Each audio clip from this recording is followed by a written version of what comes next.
दरम्यान मनोज जरांगे यांनी आता छगन भुजबळ यांच्या येवल्यामध्ये जाऊन उपोषण करण्याचा इशारा दिला। येवल्यामध्ये उपोषण करायला आल्यावर तुम्हाला कळेल असा इशारा जरांगे यांनी दिला।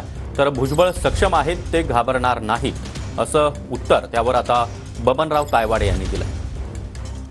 नाही का जुनी म्हणे गाव जळे हनुमान बाहेर, तसं ह्यो लांब तुटक बसलाय तिकडं ना, तो याकडेच येतो तिकडं। आता मग तुला कळन आपण जे करून घेतलं तिथं मराठ्याचं आणि धनगराचं वाद लावून दिला।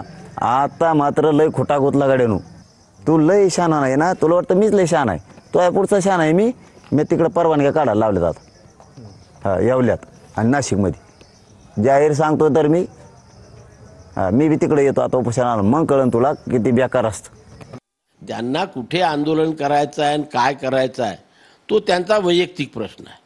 महाराष्ट्रातल्या कुठल्याही कानाकोपऱ्यामध्ये जाऊन ते त्यांचं आंदोलन करू शकतात, पण त्या आंदोलन केल्याने राजकीय नेतृत्वावरती काय परिणाम पडेल याचा आधी विचार करायला पाहिजे। की ठीक आहे, भुजबळ साहेबांच्या गावात जाऊन करतील, पण भुजबळ साहेबांना त्याची काळजी नाही, कारण भुजबळ साहेब तेवढे सक्षम आहेत, त्याच्यामुळे अशा प्रकारच्या आंदोलनाला ते घाबरत नाही।